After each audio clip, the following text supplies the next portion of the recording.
Hey there friends, it's Elizabeth here from the Everyday Storyteller, and I am back with a review of the planners and journals that worked for me and the ones that didn't for the year 2023. So I started the year with an even bigger stack of planners and journals than this one, but this is what I'm ending the year with. We're going to go through everything and I'm going to kind of talk about how things went. All right, so first off, let's look at some of the journals slash planners that didn't work. These are ones that I kind of quit halfway through the year or just kind of abandoned for a different planner slash notebook.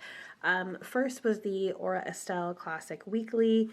So I was trying to use this at the beginning of the year for my complete work slash crafty slash Patreon planner, and it really didn't work for me. I like the layout, but not having a week on one page kind of threw me a little bit. I'm not sure. You can see right here, so it has like the week on one page, and then it has a daily page for each day of the week. And ideally this would have been like my perfect planner, but it wasn't. I was able to repurpose this last half of the year as a school planner for my daughter. She is homeschooled, so this has worked really well as a lesson planner, and I will probably rebuy this again for next year's lesson planner as well. So that was my Aura Estelle Dated Classic Weekly. The second planner that was kind of a failure for me is the A5 Take a Note. I had really high hopes for this planner. I thought it would work for me because it has like a weekly portion and then space, but not too much space for the dailies. But I never seemed to really mesh with it very well. The fact that it split up the week between two spreads kind of always, I don't know, it didn't mesh well with my brain. I thought it wouldn't really matter because I don't work a 9 to 5 Monday through Friday job, so I thought, you know, it wouldn't matter that there was two spreads for each week, but it ended up bothering me a lot more than I thought it would, and I kind of stopped in, what would this have been, April?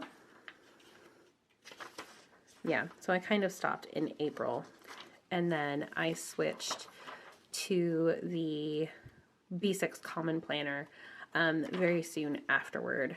I am planning on using this for ink swatches, ink explorations, things like that, just because I don't want to waste the paper. It's very nice, good quality paper, and I don't mind if the wrong dates are up there for my ink swatch or ink explorations, because the dates really don't matter. So as you can see, I've already done a couple of those, and I plan on continuing that through next year. So while this planner is not going to be used as a planner, and it didn't really make it into my system for the last half of 2023, I am still going to use up the pages and try to do my best to give some life to this notebook as a ink exploration journal. So first up, let's talk about planners. So I started the year off in this Hobonichi Weeks. This was supposed to be my health slash home planner, so I would document things like workouts and what I ate, different kinds of health trackers, and then I kind of didn't really need that type of planner anymore, so I switched it to a ink tracker. So it became my ink tracker where I documented what fountain pen and inks I used on a particular day and like a little bit about my experience. This was definitely influenced a lot by Simona, and she does this with her Hobonichi Weeks, and I really, really love that idea. So I did that for a couple of months. As you can see, I used it for like when a pen was malfunctioning, I would kind of scratch it out and see if I could get it to work. and then I would write little notes about how I liked an ink or a pen combination. But that kind of stopped in September.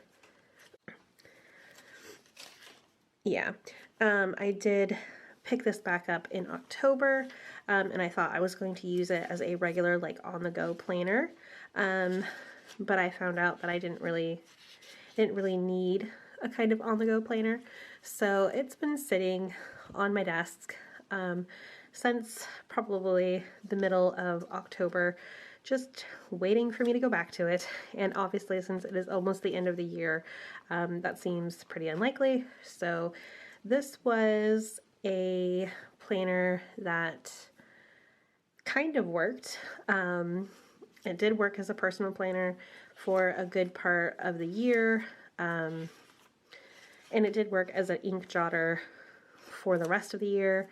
But since I was kind of slacking on using my fountain pen inks from September on, I didn't really have much use for this because that was my ink jotter. So I am planning on doing another Hobonichi Weeks next year, but it will be a spring start and its purpose will be completely different. But I do love the size of the Hobonichi Weeks, and this cover is gorgeous. And I think I may actually repurpose this cover, cut out the pages, and add my own paper inside so that I can keep using this gorgeous floral Liberty Fabrics cover. So that is my first planner. The second planner that I have used since July is my Sterling Ink Common Planner. Again, I kind of fell off of planning in October, so I'm just going to give you a little bit of the flip through this planner. I did really enjoy this planner when I was using it, but then I kind of fell off the bandwagon in October, pretty much right after I found out that I was pregnant. So planning kind of went out the window, and I didn't really turn to this very much after that. I did realize that I'm not a huge fan of these weeklies. This is what I was most used to as a weekly planner in the Hobonichi, but I don't know, it didn't work for me all that well this year.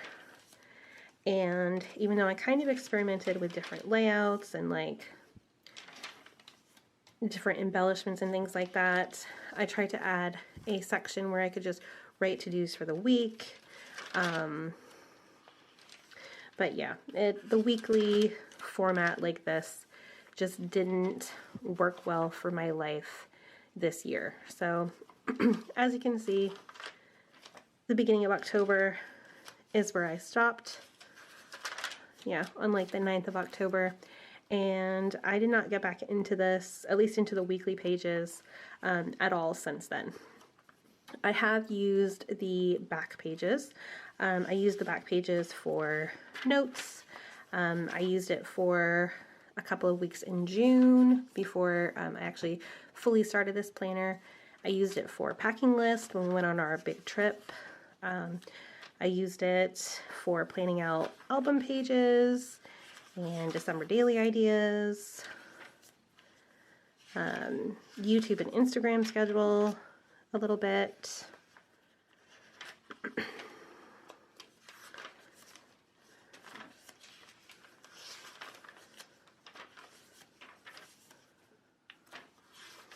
But that is pretty much it. I still have this entire amount of paper that I have not touched, and I'm trying to kind of figure out a way that these pages don't go to waste. I might try to take them out. I actually ended right when one of the signatures ended, so I feel like I could probably take those out fairly easily, but it might compromise the rest of the book, so I'm not sure if I'm going to do that. I may just use this as like a jotter in the next coming year and not worry about the fact that it's technically in last year's planner. But I did not get a common planner for 2024. I got a different kind of planner, but I still think the common planner was a really good choice, and I really enjoyed it while I was in it. Now that we've talked about planners, let's talk about journals. So I was mainly in one journal for the whole of this year, and that is my Hobonichi Hon in the A6 size. As you can see, it is well loved. The gold embossed 2023 is no longer there on the front or on the side, but this has definitely been a well-loved little journal. I'll give you a really quick flip here. I did really well at filling this every day until July when we went on our trip. And then for the whole of July, I kind of was off and on. August, I think August I didn't really journal at all. Yeah.